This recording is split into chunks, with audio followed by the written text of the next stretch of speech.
Assalamualaikum warahmatullahi wabarakatuh. Waalaikumsalam warahmatullahi wabarakatuh. Alhamdulillahirabbil alamin wassalatu wassalamu ala asrofil anbiya'i wal mursalin wa ala alihi wa sahbihi ajmain. Amma ba'du. Pertama dan yang paling utama, tak lupa pula kita sanjung sajikan kepangkuan Nabi besar kita Muhammad Sallallahu Alaihi Wasallam, yang mana beliau telah memberikan kita nikmat kesehatan dan nikmat kesempatan sehingga kita dapat berkumpul di tempat yang kita cintai ini. Pada kesempatan kali ini, kami dari kelompok 5 ingin mempresentasikan hasil kerja kami, yaitu tentang detektor. Yang mana sebelumnya saya akan memperkenalkan anggota saya, yaitu saya sendiri Faiza Nafira sebagai moderator, Dan kemudian saya Abdul Hadi. Dan saya Kemudian Purnama Putri. Kemudian saya Cantik dan dilanjutkan oleh moderator.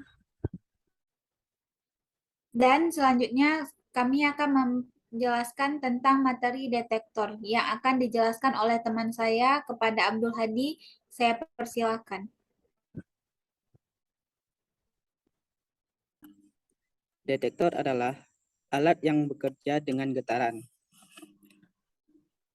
untuk mengetahui atau menentukan adanya benda, logam, gelombang radio, dan lain sebagainya. Pada detektor yang ideal itu harus memiliki sensitivitas yang tinggi pada daerah konsentrasi linear yang lebar dan juga luas. Adapun fungsi dari detektor yaitu untuk menangkap senyawa yang akan diidentifikasi dalam bentuk gas, cair, dan juga padat, serta mengubah sinyal gas pembawa dari komponen-komponen yang ada di dalamnya menjadi sinyal elektronik, sehingga nanti akan menjadi dalam bentuk grafik kromatogram. Selanjutnya, karakteristik dari detektor yaitu memiliki sensitivitas yang tinggi, respon linear terhadap rentang yang dinamis dan juga luas, serta respon yang baik untuk semua komponen organik. Selanjutnya akan dijelaskan oleh Cantik Oriza Siregar. Sini saya akan menjelaskan tentang GC atau gas kromatografi. Dapat dilihat di sini merupakan gambar dari instrumen gas kromatografi. Dan di sampingnya yaitu merupakan unit utama dari gas kromatografi. Ini merupakan skema dari alat kromatografi gas. Yang pertama itu merupakan carrier gas atau gas pembawa, yang disebut juga fase gerak. Biasanya gas pembawa itu memiliki 3 jenis, yaitu helium, hidrogen, dan nitrogen. Gas umum yang biasa digunakan itu merupakan helium karena dia bersifat compatible terhadap deteksi. Selanjutnya itu ada sampel dan injektor. Kemudian kolom itu merupakan tempat terjadinya pemisahan pada kromatografi gas. Kemudian dari kolom diteruskan ke detektor. Dari detektor akan dibaca ke recorder. Oke, selanjutnya bagian-bagian dasar dari kromatografi gas itu merupakan di gambar yang sebelumnya itu ada sistem gas pembawa, sistem pemasukan cuplikan, sistem pemanas kolom, ada kolom, sistem deteksi, dan sistem pengolahan data. Selanjutnya, prinsip dari kromatografi gas itu gas dalam silinder baja bertekanan tinggi dialirkan melalui kolom yang berisi sedia. Cuplikan yang berisi campuran akan dipisahkan, disuntikan dalam aliran gas tersebut. Kemudian cuplikan dibawa oleh gas ke dalam kolom dan di dalam kolom terjadi proses pemisahan. Komponen-komponen campuran yang telah terpisah satu persatu meninggalkan kolom. Suatu detektor diletakkan di ujung kolom untuk mendeteksi jenis maupun jumlah tiap komponen dalam campuran. Hasil pendeteksian direkam dengan recorder dan dinamakan kromatograf yang terdiri dari beberapa peak. Jumlah peak yang dihasilkan menyatakan jumlah senyawa yang terdapat dalam campuran. Selanjutnya, jenis-jenis kromatografi gas, yaitu memiliki dua jenis. Yang pertama itu kromatografi gas cair atau liquid gas kromatografi, di mana kromatografi ini memiliki dua fase, yaitu fase diam dan fase gerak. Fase diam dari kromatografi ini yaitu merupakan zat cair dan fase geraknya gas. Kromatografi gas cair ini memiliki prinsip yaitu partisi. Yang kedua, kromatografi gas padat atau solid kromatografi, di mana jenis kromatografi ini juga memiliki dua fase, yaitu fase diam dan fase gerak, di mana fase diam itu merupakan zat padat dan fase gerak itu merupakan gas, dan memiliki prinsip absorpsi. Detektor memiliki 5 jenis. Yang pertama itu thermal conductivity detector, bersifat non-destruktif, non-selektif, mendeteksi semua senyawa yang memiliki perbedaan dengan fase pembawa. Batas terkecil pendeteksian yaitu 10 pangkat mililiter per mili. Yang kedua, flame ionization detector atau FID, bersifat destruktif, mendeteksi semua senyawa organik, sensitif terhadap senyawa organik pada umumnya.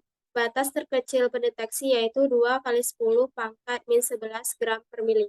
Selanjutnya,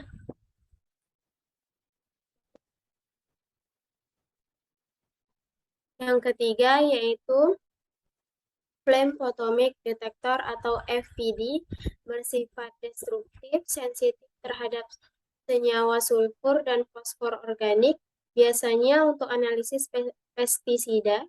Batas terkecil pendeteksian yaitu 2 kali 10 pangkat min 12 gram per mili.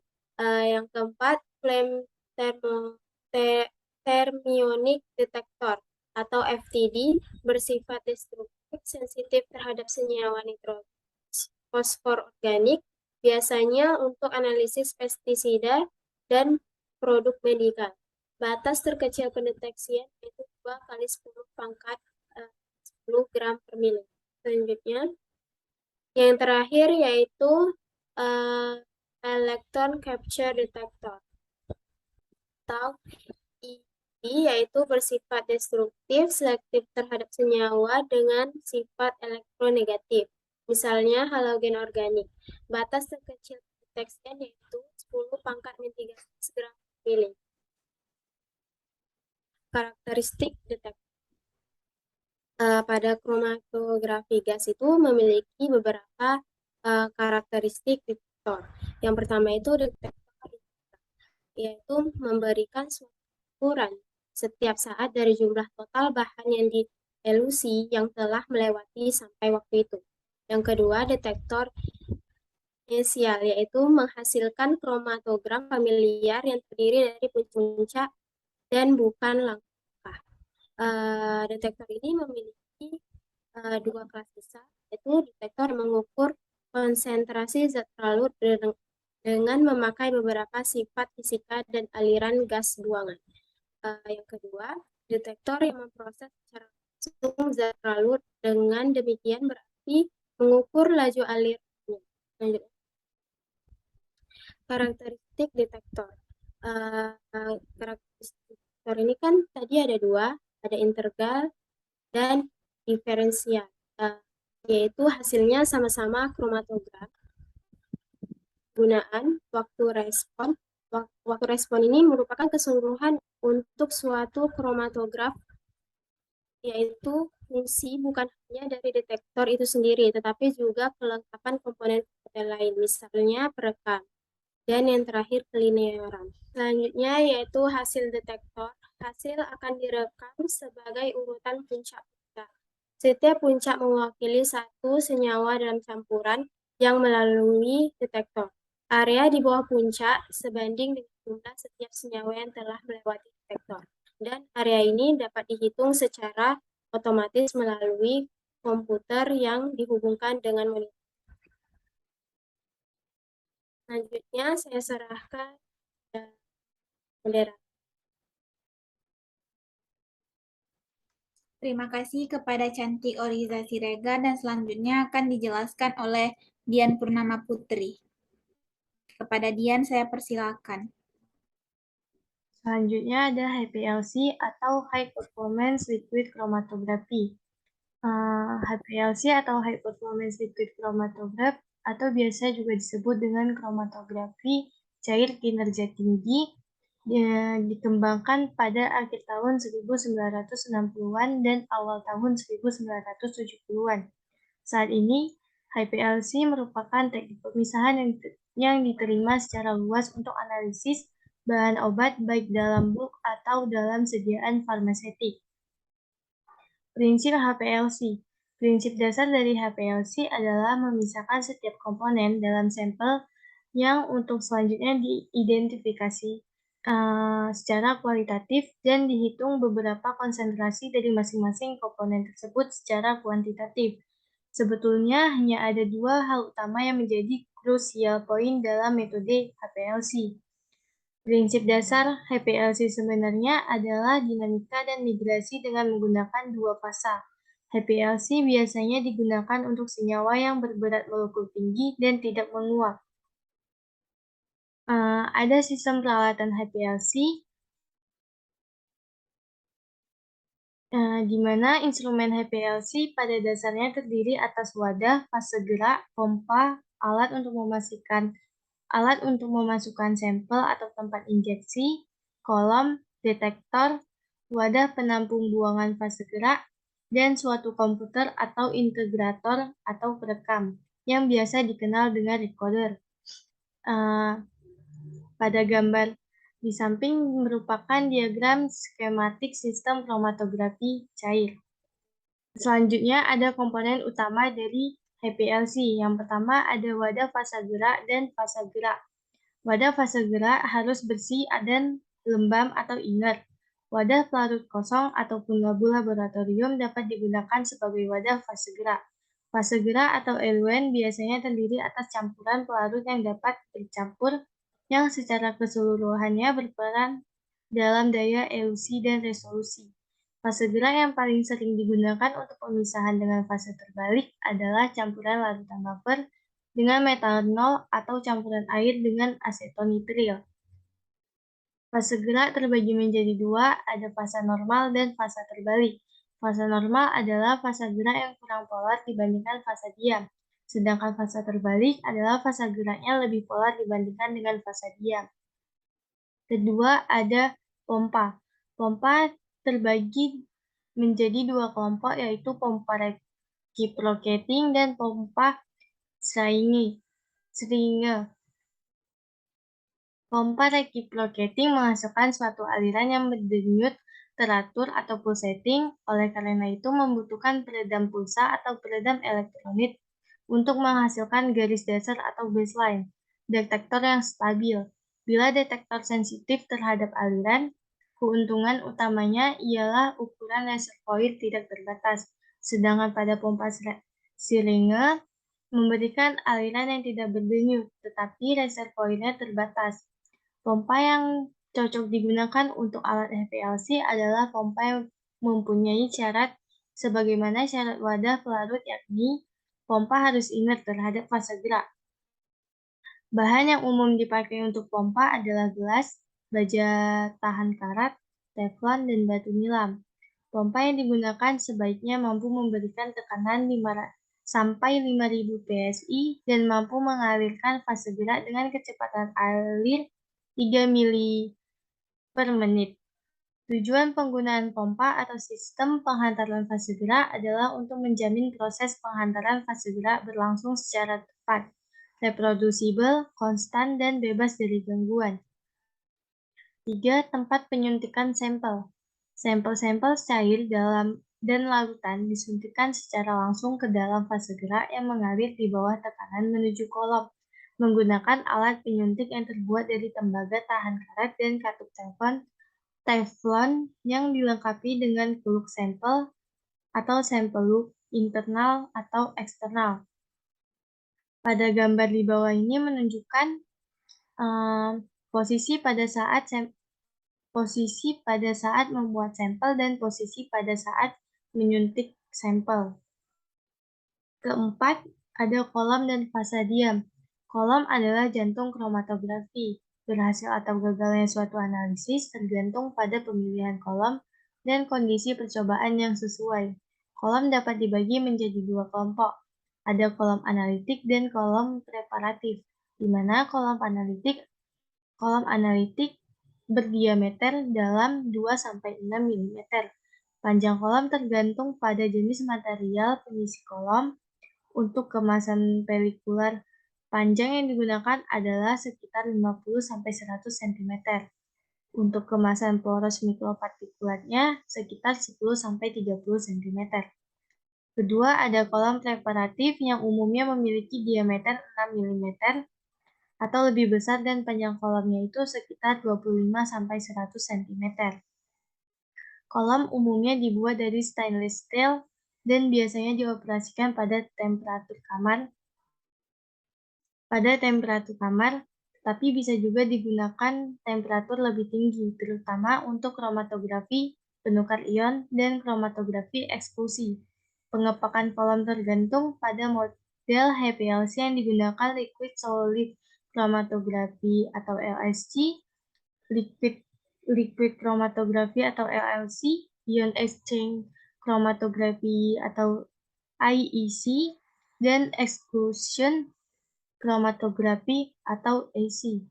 Dan terakhir ada detektor HPLC.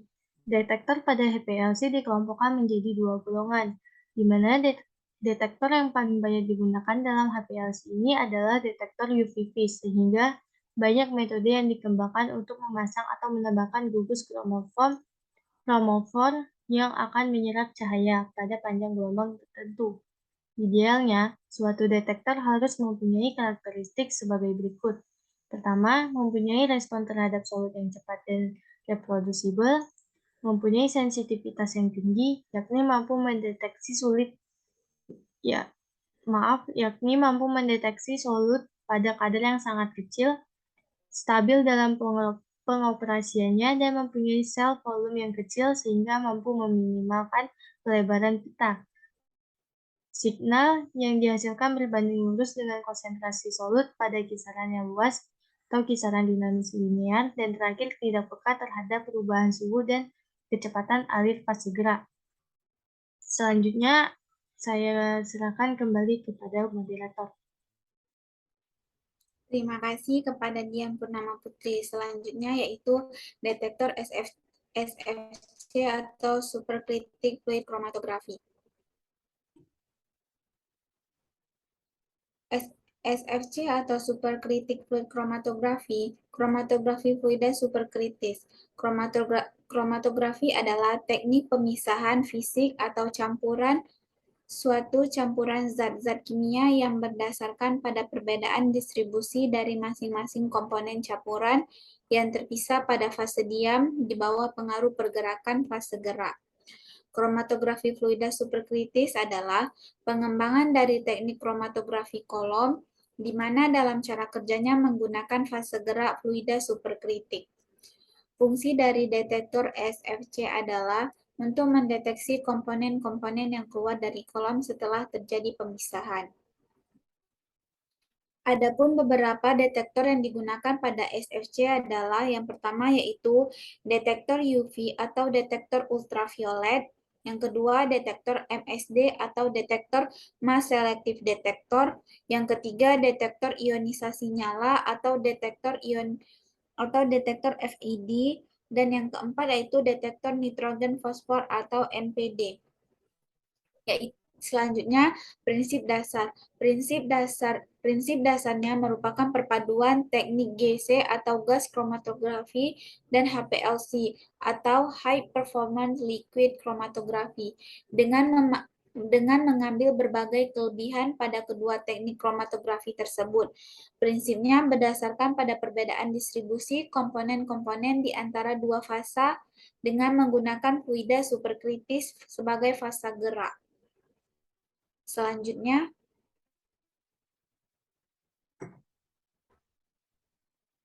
Fluida superkritis.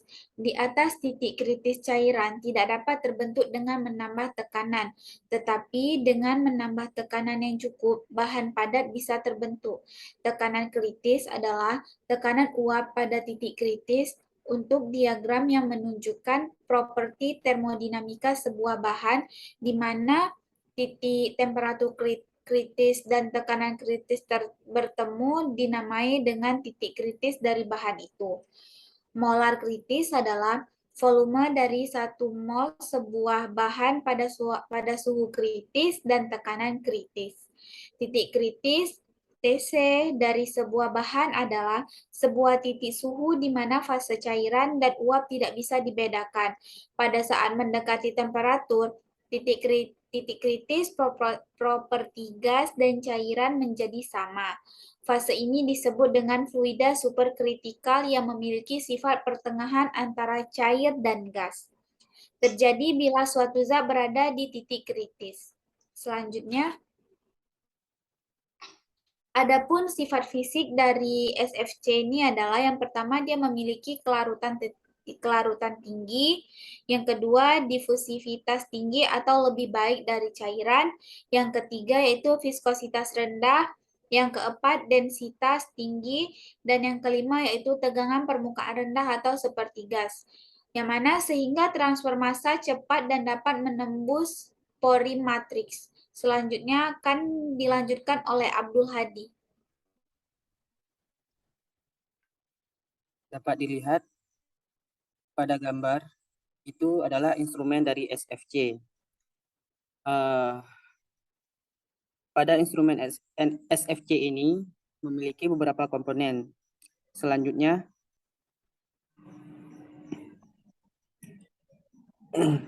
pada instrumen skema kerja SFC ini, silinder dengan isi helium, nitrogen, dan hidrogen ini sebagai fase geraknya.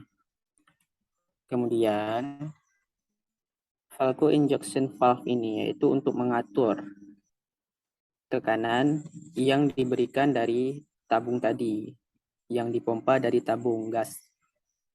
Kemudian gasnya akan mengalir ke kolom. Nah, pada kolom ini juga berfungsi sebagai fase diamnya, di mana pada kolom tersebut ini biasanya terjadi pemisahan antara senyawa yang akan dideteksi dan juga gas yang tidak diperlukan akan keluar melalui restriktor. Kemudian dari sampel yang sudah melalui proses pemisahan pada kolom akan dilanjutkan ke detektor. Sebelumnya pada detektor ini sinyalnya akan diubah menjadi sinyal elektronik yang kemudian akan diteruskan ke dalam PC. Nah, pada PC ini atau pada komputer yang digunakan ini, nanti sinyal yang diteruskan dari detektor ini akan diubah ke dalam bentuk grafik, kromatogram. Nah, selanjutnya akan muncul hasilnya dalam bentuk grafik dan di print out. Pada skema alat kerja SFC ini, tekanan yang biasanya digunakan yaitu tekanan yang standar, yaitu sekitaran 450 sampai 500 besi untuk mendeteksi senyawa yang berbentuk padat biasanya. Jadi hasil yang keluar nanti tergantung senyawa apa yang dideteksi. Setelah hasil yang keluar nanti akan dibaca melalui readout.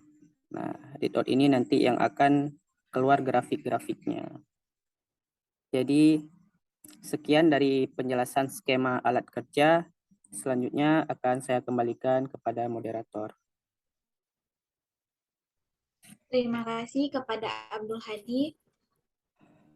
Sekian dari presentasi kami. Apabila ada kekurangan, mohon dimaafkan. Jika ada yang ingin bertanya, silakan tanya di kolom komentar kami. Dan Jangan lupa di like, komen, dan subscribe. Sekian dari kelompok kami. Apabila ada kesalahan mohon dimaafkan. Kami akhiri dengan wassalamualaikum warahmatullahi Waalaikumsalam wabarakatuh. warahmatullahi wabarakatuh. Wah, siap juga akhirnya. Dian, dah siap. Berhentiin dulu, Dian. Apa Mana dia anda Dian? tidur lagi? Nggak tahu.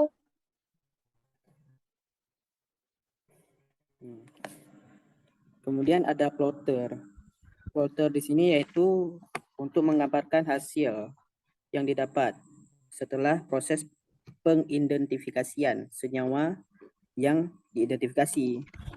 Jadi, plotter ini yaitu sebagai keluaran terakhir atau hasil akhir dari proses identifikasi senyawa dengan menggunakan metode instrumen SFC ini. Sekian dari penjelasan instrumen SFC ini. Selanjutnya akan saya kembalikan kepada Faiza Nafira selaku moderator. Terima kasih kepada Abdul Hadi.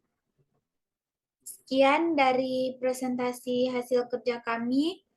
Apabila ada yang ingin bertanya, silakan bertanya di kolom komentar. Dan kami akhiri dengan apabila ada kesalahan, kami minta maaf. Dan kami akhiri dengan wassalamualaikum warahmatullahi wabarakatuh. Waalaikumsalam warahmatullahi